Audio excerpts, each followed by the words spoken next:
Hello students, this is Shubham Poddar, your mathematics teacher from Chandra Public School Mou. और मैंने सोचा नहीं था कि स्कूल के 11th के स्टूडेंट से वर्चुअल मिलना पड़ेगा। सोचा तो ये भी नहीं था कि वर्चुअल क्लासेस लेनी पड़ रही हैं। ये एक बुरा वक्त चल रहा है, कोविड-19 की वजह से हम सब घर से ऑनलाइन क्लासेस कर रहे हैं। आई होप आप सब हेल्दी हों, ठीक है, अच्छे से हों, घर पर हों और कोविड-19 से बचे हुए हों। This is first lecture of class 11th in mathematics. हमारा जो कंटेंट है, जो टॉपिक है, उस पर आने से पहले एक क्वेश्चन है मेरे पास आप सबके लिए। Find the value of k, find the value of k so that k, k+1, k+2 represents the sides of a triangle.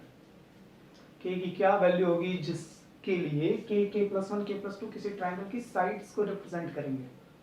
अच्छा, यहाँ k 0 ऑलरेडी नहीं हो सकता क्योंकि ट्रायंगल की साइड है ना k, एक साइड k, एक k+1 है, एक k+2 है, तो k 0 नहीं हो सकती, ट्रायंगल की साइड 0 नहीं हो सकती, नेगेटिव भी नहीं हो सकती, ये कोई पॉजिटिव नंबर ही है। तो क्या किस तरीके से इसको डील करें। आप यहाँ वीडियो जरूर एक मिनट के लिए पॉज कीजिए, जरा सोचिए ठंडे दिमाग से कि क्या आपके दिमाग में कोई मैथमेटिकल टूल, कोई रास्ता है जिससे आप इस क्वेश्चन को टैकल कर सकें। ठीक है, प्लीज, मैं उम्मीद करूंगा कि आप ऐसा कर रहे हो, और अगर आपने ऐसा किया है, आपके दिमाग में कुछ आया हो तो बहुत अच्छी बात है, ठीक है। और नहीं तो मैं आपको याद दिलाऊं कि ट्रायंगल की साइड्स को लेकर के कोई कंडीशन मालूम है क्या हमें। क्लास 7 में हम लोगों ने एक प्रॉपर्टी पढ़ी है ट्रायंगल की, जिसे ट्रायंगल्स इनइक्वालिटी कहते हैं। According to triangles inequality, the sum of any two sides of a triangle is always greater than its third side. Triangle की किन्हीं भी दो साइड्स का सम उसकी थर्ड साइड से हमेशा ग्रेटर ही होगा। अगर ये प्रॉपर्टी होल्ड नहीं कर रही है तो वो तीनों साइड्स ट्रायंगल बना ही नहीं सकती। जैसे क्वेश्चन क्लास 7 में पूछा जाता था कि is this possible that a triangle can have its sides as 1 centimeter, 2 centimeter and 3 centimeter? क्या ये पॉसिबल है कि किसी ट्रायंगल की साइड्स 1, 2 और 3 सेंटीमीटर की हो? तो जवाब है नहीं। बहुत सारे स्टूडेंट को लगेगा सर बन जाएगा, 3 सेंटीमीटर की साइड खींचेंगे, 1 सेंटीमीटर की आर्क लगाएंगे, 2 सेंटीमीटर की आर्क लगाएंगे, बन जाएगा ट्रायंगल। बना करके देखिए, प्रोटेक्टर कंपास जो भी आपको चाहिए। 1 सेंटीमीटर, 2 सेंटीमीटर, 3 सेंटीमीटर की साइड से ट्रायंगल नहीं बना सकते। The reason is 1 + 2। Reason actually geometry है, ज्योमेट्रिकल रीजन को मत अलजेब्रा में लेकर के आया गया है, और ये रीजन दिया जाता है कि the sum of two sides, any two sides, यहाँ इन दोनों साइड का सम कितना है, थर्ड साइड के इक्वल है, 1 + 2 3। जबकि स्टेटमेंट क्या है, the sum of any two sides must be greater than its third side. So अगर ये बात सही है, अगर इन तीनों साइड्स को ट्रायंगल की साइड्स होना है तो k और k+1 का सम ग्रेटर होना चाहिए k+2 से।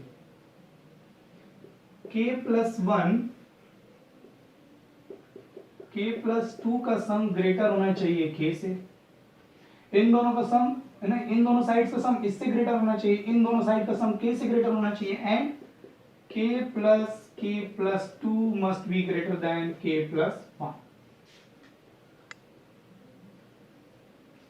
अगर आप ध्यान दें तो इसका सॉल्यूशन क्या है, ये एक k तो इधर आके माइनस हो जाएगा, यहां बचा k, ये 1 उधर आके माइनस हो जाएगा, 2 - 1 1 बचेगा। यहां देखिए, ये एक k तो कैंसिल हो जाएगा, एक k बचा, ग्रेटर देन 2 and 1 3 3 उधर भेज दीजिए, -3। यहां देखिए, ये एक k कैंसिल हो जाएगा, k मस्ट बी ग्रेटर, ये 2 उधर आके माइनस हो जाएगा, है ना, 1 - 2 - 1 बचेगा। अगर आप ध्यान दें तो k ग्रेटर देन 1, ये क्या आ रहा है। हम लोगों ने अब तक जो मैथमेटिक्स पढ़ी है ना 10th तक, वो इक्वालिटी पर बेस्ड मैथमेटिक्स है, जिसमें हमेशा इक्वेशंस बनती हैं, बीच में इज इक्वल टू का साइन आता है। यहां पर क्या आ रहा है, ये इन इक्वेशंस हैं, इनइक्वालिटीज हैं। जब आप इसको देख रहे हैं तो k इज ग्रेटर देन 1, तो अगर मैं आपसे पूछूं कि इसको देख के k की क्या वैल्यू सोचेंगे, k की क्या वैल्यू हो सकती है, तो आप कहेंगे 1 से बड़ी कोई भी वैल्यू। 1 से बड़ी वैल्यू मतलब क्या, 1.1। 1.01, 2, 2.5, 2.01, 23, कुछ भी जो भी 1 से बड़ी हो। तो यहाँ के कितनी वैल्यूज हैं? 1, 2, 10, 20, infinite, because the real numbers greater than 1 are infinite. There infinitely many real numbers that are greater than 1। Similarly अगर हम पूछे कि k इज ग्रेटर देन -3, यहाँ पर k की कौन सी वैल्यू है ना? नंबर लाइन पर ये 0, यहाँ -3, -3 से आगे, -3 से ग्रेटर कितने रियल नंबर्स हैं? इनफाइनाइट। यहाँ पर भी -1 से बड़े कितने नंबर्स हैं? इनफाइनाइट। तो k की यहाँ से कितनी वैल्यूज आ रही है? इनफाइनाइटली। यहाँ से कितनी वैल्यूज आ रही है? इनफाइनाइटली यहाँ से। तो k की वैल्यू निकलेगी कैसे? सवाल गलत है? नहीं। सिर्फ आपके जो हमारा चैप्टर है ना, जो फर्स्ट चैप्टर है 11th में, ठीक है, मेक श्योर कि आपने फर्स्ट चैप्टर अपने से जरूर रीडिंग लगाई हो, है ना। ये पढ़ने का बिल्कुल गलत तरीका होता है कि आप डायरेक्ट टीचर के यहाँ चले गए, सर पढ़ाइए। पहले अपना व्यू जरूर डेवलप कीजिए अपनी बुद्धि से कि आपको क्या समझ में आया, ठीक। उसके बाद हमारा काम है कि उसे किस तरीके से बताना है। खैर, तो what is the value of this के? ये वैल्यू, ये वैल्यू, ये वैल्यू, या तीनों ले लें, या तीनों में हम बता ही नहीं सकते। उसकी वजह ये है कि 10th तक हमने जितनी मैथमेटिक्स पढ़ी है उसमें कोई ऐसा टूल ही नहीं है जो कलेक्शन ऑफ नंबर्स को डील कर सके। k इज ग्रेटर देन 1 का मतलब क्या हुआ?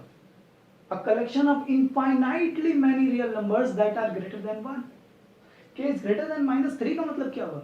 A collection of infinitely many real numbers that are greater than 3। k is greater than -1, same है, सेम लॉजिक। तो हमारे पास, हमने सर 10th तक जितनी मैथ्स पढ़ी उसमें कोई ऐसा मैथमेटिकल टूल नहीं है जो कलेक्शन ऑफ ऑब्जेक्ट्स को डील कर सके। हम 2 + 3 ऐड करना जानते हैं, हम 5 + 6 करना जानते हैं, माइनस करना जानते हैं, सब्ट्रैक्शन, मल्टीप्लिकेशन, ये सब ठीक है। मगर इन दोनों को कंबाइन करना हो, तो इन दोनों को ऐड करना हो, कलेक्शन ऑफ ऑब्जेक्ट्स, उनको कैसे डील करना, ये मैथमेटिक्स में क्या आने लगा? ये प्रॉब्लम है। Let me tell you one more thing.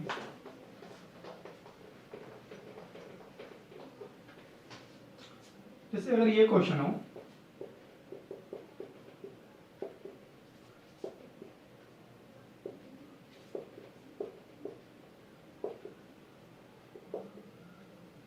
find the value of k such that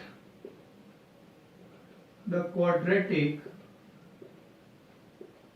equation kx square minus 2x plus 3 is equal to 0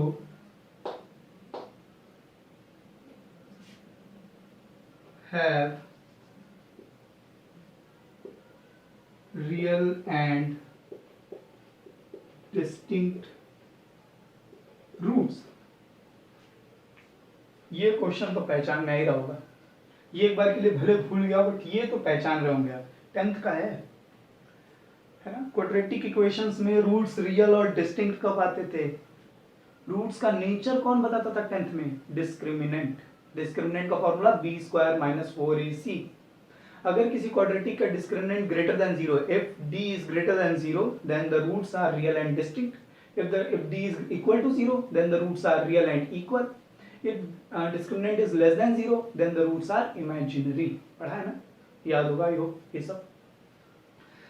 point is कि 10th में खाली एक ही टाइप के सवाल थे, एक ही ढर्रे पर थे। क्या? Find the value of k so that the roots of the quadratic are real and equal, real and equal। हमेशा d is equal to 0 करके दुनिया भर के क्वेश्चन है। कभी भी इस बात पर क्वेश्चन था ही नहीं, मिलता ही नहीं था। अगर आपने साइड बुक नहीं लगाई तो मैं सिर्फ एनसीईआरटी पॉइंट ऑफ व्यू से बात कर रहा हूँ, ठीक है। आप देखे होंगे एनसीईआरटी में सर कोई क्वेश्चन है ही नहीं कि रूट्स रियल और डिस्टिंक्ट हो तो कैसे लगाना है, रूट्स इमेजिनरी हो तो कैसे लगाना है। उसकी वजह है 10th तक हमारे पास कोई ऐसा मैथमेटिकल टूल नहीं है। इसको जरा सॉल्व करके देखते हैं। डी क्या होना चाहिए भाई? Greater than 0। डी मतलब b² - 4ac। चलिए देखिए, b की वैल्यू यहाँ क्या दिखाई दे रही है? -2 का स्क्वायर करेंगे 4 - 4, a का मतलब k, c का मतलब 3, 4 3 जा 12k आ जाएगा। ये मैं यहाँ लिख ले रहा हूँ 12k, this should be greater then 0। ये 12k उधर भेज दीजिए, यहाँ पर हमारा आ जाएगा 4 ग्रेटर देन 12k, अरे -12k उधर चला गया, प्लस ये 12 अपॉन में आ जाएगा 1/3 should be greater then k, मतलब k की वैल्यू 1/3 से कम होनी चाहिए, k इज लेस देन 1/3, मतलब k की वैल्यू यहाँ क्या रखी जाए कि इस क्वाड्रेटिक के रियल डिस्टिंक्ट रूट्स हों, k की वैल्यू 1/3 से कम रखनी होगी। अगर आपने k की वैल्यू 1/3 से बड़ी मतलब जैसे 1, अगर आपने k की वैल्यू 1 रखी तो इस क्वाड्रेटिक के रूट्स रियल डिस्टिंक्ट नहीं आएंगे, नहीं पॉसिबल है। k की वैल्यू अगर इस क्वाड्रेटिक के रूट्स अगर आपको रियल डिस्टिंक्ट चाहिए तो k की वैल्यू 1/3 से कम ही होनी चाहिए। 1/3 से कम मतलब 1/3 मतलब 0.3333, तो k की वैल्यू आप 0.2 रख लीजिए, k की वैल्यू आप -1 रख लीजिए, -2 रख लीजिए, नेगेटिव में कोई भी नंबर रख लो, 1/3 से बड़ी वैल्यू मत। तो सर k की एग्जैक्ट वैल्यू क्या है? कोई एक वैल्यू हो तब तो बताए आदमी। Infinitely many values are possible for this k की बहुत सारी वैल्यूज है जो जिसको हम यहाँ रखें तो क्वाड्रेटिक के रूट्स रियल और डिस्टिंक्ट बनाए जा सकते हैं। अब दिक्कत ये है कि उन वैल्यूज को लिखें कैसे, इसका सॉल्यूशन प्रेजेंट कैसे करें, ये क्या बला है नहीं मालूम। तो जो फर्स्ट क्वेश्चन है और सेकंड क्वेश्चन है, इस तरह के क्वेश्चंस को, ये मैंने सिर्फ आप लोगों के लिए क्वेश्चन ये वाला सोचा था कि आप लोगों को सेट्स का इंट्रोडक्शन कैसे दूं, जो हमारा नया चैप्टर है। एक मैथमेटिशियन थे,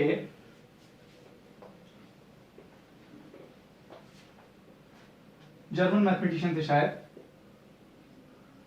जॉर्ज कैंटोर।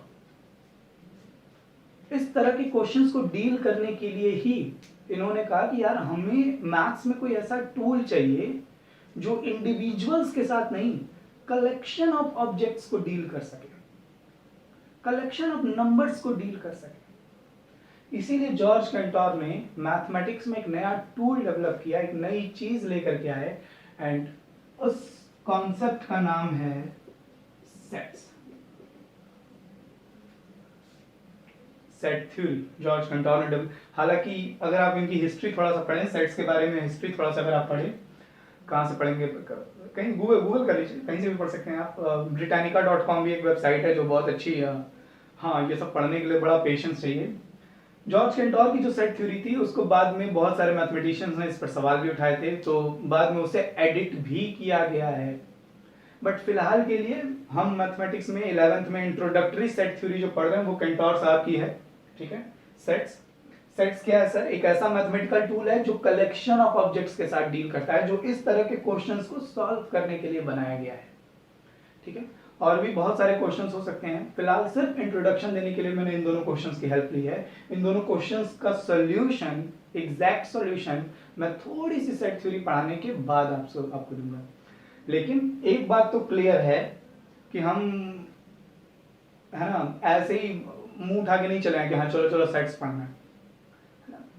हमें नीड है किसी ऐसे मैथमेटिकल टॉपिक की, टूल की, जो इस तरह के क्वेश्चंस को डील कर सके, ठीक है, जो यहाँ हमारे साथ स्टैंड ले सके मैथमेटिकली, ठीक है, जो जॉर्ज कैंटोर ने डेवलप किया, और इसलिए हम मेंटली पूरी तरह से प्रिपेयर्ड हैं इस टॉपिक को पढ़ने के लिए। हम लोग नेक्स्ट पार्ट में सेट्स की डेफिनेशन, इसकी रिप्रेजेंटेशन क्या है, सेट एग्जैक्टली है क्या, ये सब बारे में बात करेंगे। बाय बाय, खूब अच्छे से रहिए और खूब पढ़ाई कीजिए।